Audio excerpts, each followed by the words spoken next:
Hi guys, Ronnie here and welcome to the workshop. There have been many questions about my time trial bike setup that I used for the Nationals.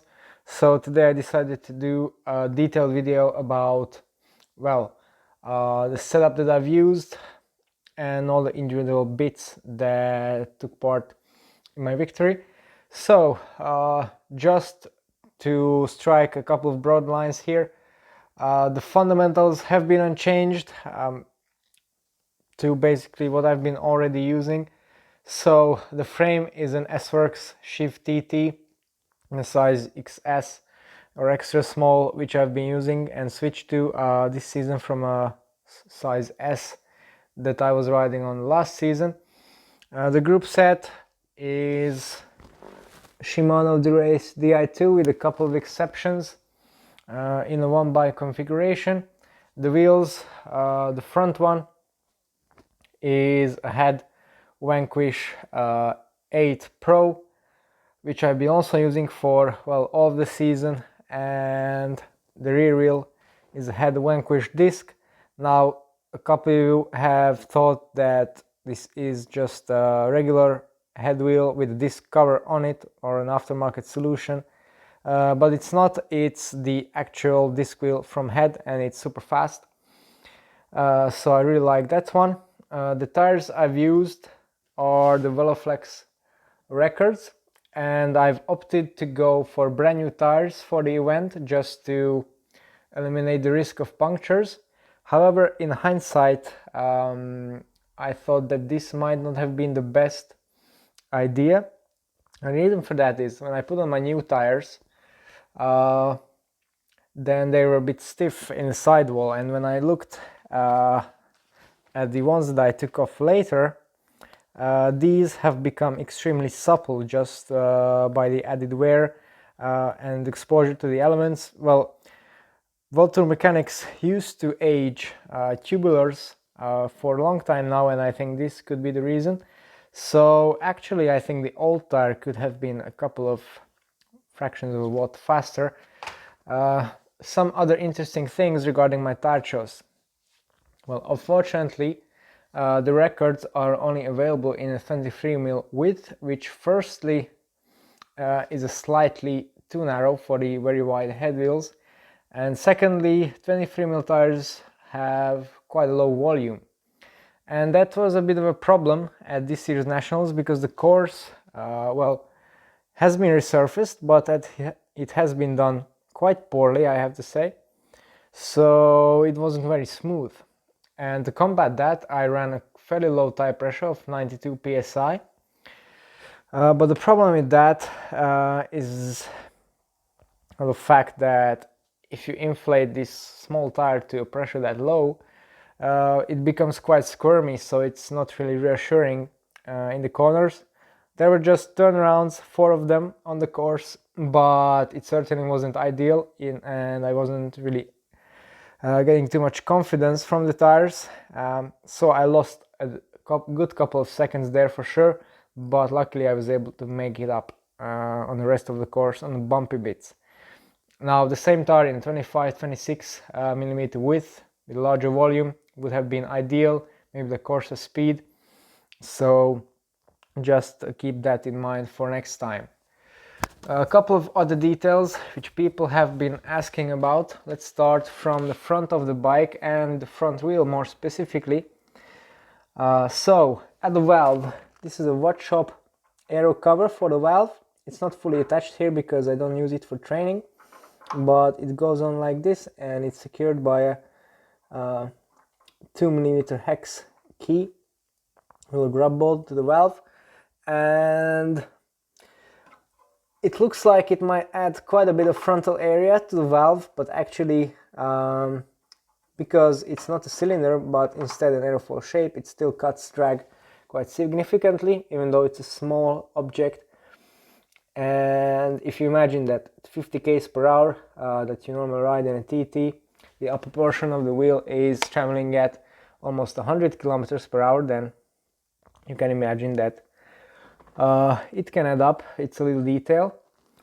Another thing at the front of the bike, and it's a change that I've done this year, is I've downgraded to a 140mm front rotor, which is, well, it has been suggested by a couple of people, and I've tried it and didn't find the braking power to be lacking in any way, so I stuck with that on both this bike and the road bike.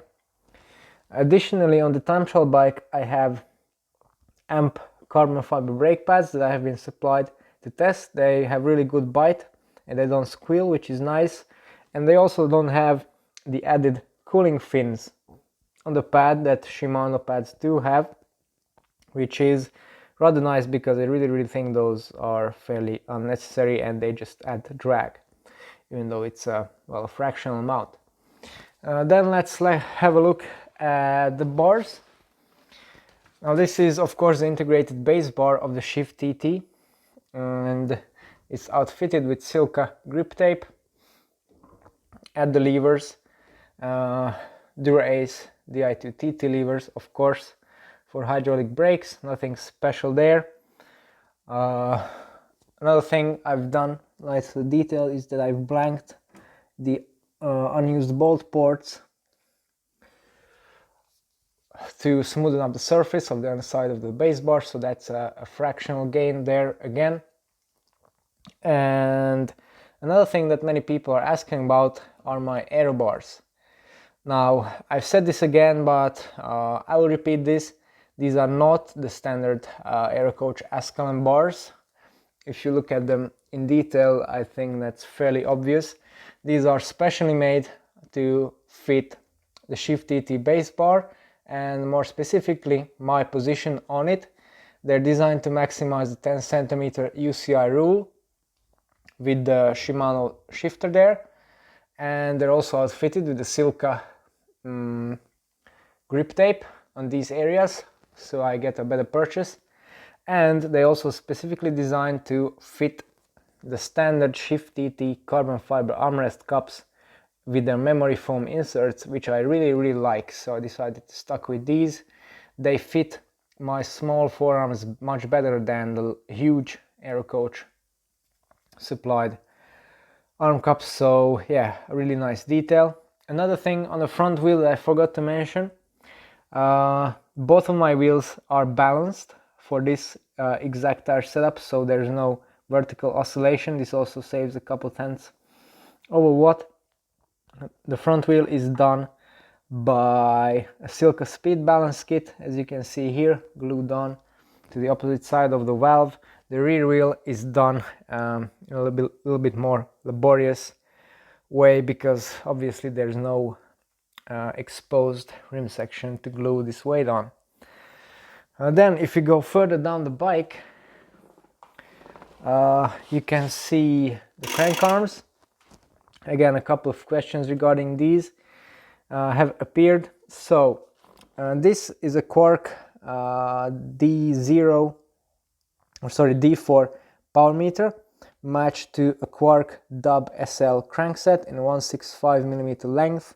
At the end are Speedplay aero pedals.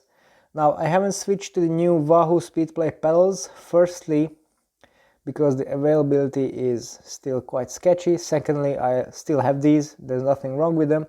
And thirdly, which is the most important reason, the new version doesn't yet come with the narrowest or the shortest spindle option for the narrowest Q factor, which is, for me at least, absolutely essential because I have narrow hips.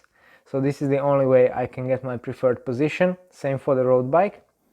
And for these I have also used titanium spindle, of course, but I also have a titanium base plate and titanium bolts in there just for added bling, really, because weight doesn't really matter on this bike, but yeah, nevertheless. Then, as I said, D4 power meter. I've also plugged this little rubber cover, which normally comes with the Force power meter, but it fits perfectly on this one too, and it looks kind of neat. Maybe marginally more aerodynamic, but I really don't have the means to test that. The Nothio is not precise enough in real world conditions to test for that. Then I have a Pyramid 60-tooth narrow wide chainring. This really is chosen to match my preferred cadence at the average speeds that I travel at. And it's mounted using TA Specialties bolt covers, which again perfectly match the D4 power meter unit. And then there's a little bit of a hack that I've done, which is really a bit of a last minute decision that I've done. You see, there was a slight bit of gap on all of the sections of the chainring versus the power meter spider, so I decided to fill those in with the glue pistol. It's not very aesthetic, but it makes the transitions smooth. So yeah, maybe again a couple of extra tens or hundreds of watts saved there. Yeah, I ran out of black glue the night before the race, so I've used this mixture of various types. I'm planning to do this more neatly later on when I get some time with all black glue, of course. Now the bottom bracket, not really visible here, but it's a ceramic speed coated unit filled with a very small amount of TT grease, which can be said also for all of the wheels bearing, all the wheel bearings. So the 2 in the front, there's 4 in the rear, all ceramic speed coated with TT grease in them. Now, as you can see, right now there's a standard bottle cage on there.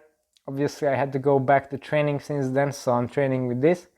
At the event I was using the classic Elite Chrono CX bottle with again a slight modification. This is a wolf tooth P-rad cage adapter, and this enabled me to slide the bottle all the way to match essentially and touch the seat tube.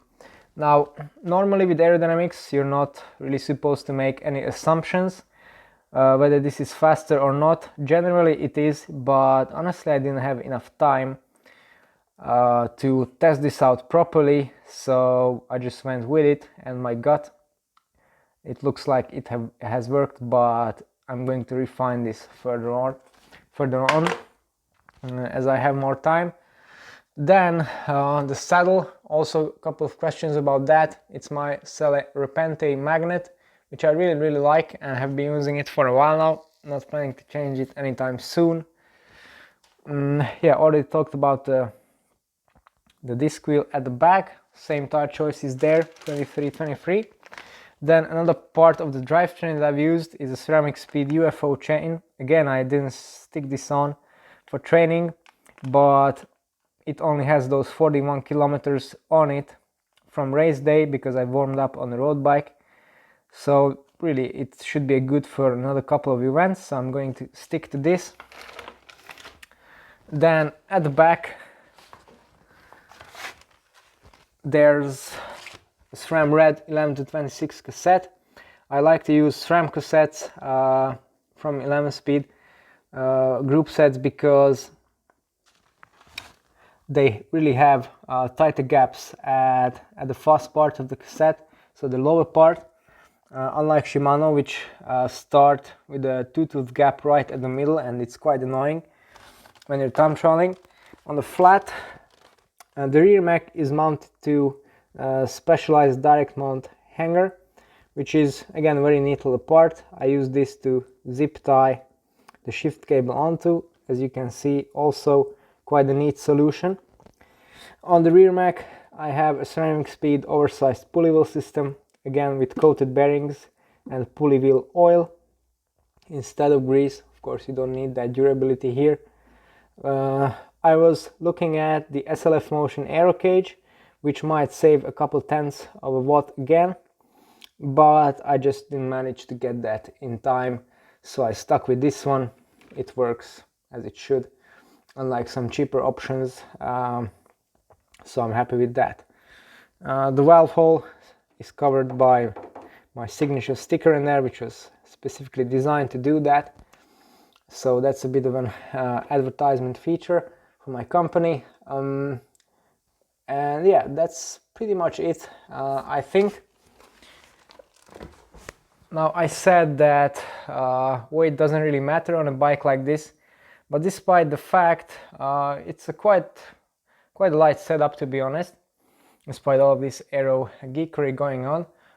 It comes in actually right at 8 kilos, so if you consider that's lighter than a mid-range road bike nowadays, that's pretty good, I think. One more thing that I wanted to refine with AeroCoach on my airbar setup is the computer mount. Now, as you can see, it has a standard shape as you get with Garmin's, but with Wahoo devices you can get the shape matched to the device, like with the standard Wahoo unit. And I was supposed to get a Bolt 2 from Wahoo for my use before it was even launched, but Wahoo being Wahoo, I didn't. Anyway, I'm still stuck with my large Roam, which is a very neat device. I really like it, but for time traveling the Bolt will be preferable as it's smaller, more aero, and we were planning to match the shape of the computer mount to that and also move it slightly further forward so I can see it better.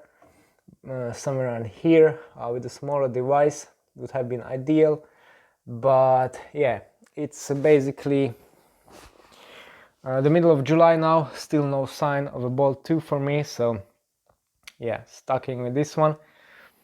Regarding my position, that's pretty much spot on as it is. I've only added 5mm of stack that made it slightly more aero with my Med Drone helmet. Helmet wise, yeah, I was riding in the Med Drone, as you can see or could have seen in the pictures from Instagram, but I have a couple more helmet models, 6 to be precise, I'm going to test, so maybe I'll find one that works even better, so I'm really curious to see that. Apart from these changes, I think it's pretty much maxed out already. Now it's just time to build a bit more power for myself and then hopefully put in a good result at the European and World Championships. So if you stuck around this long, then you might be a real bike geek, so you might be interested in the content I'm going to produce further down the line. So in that case, be sure to subscribe to the channel. That's all for today. Thanks for watching and see you next time.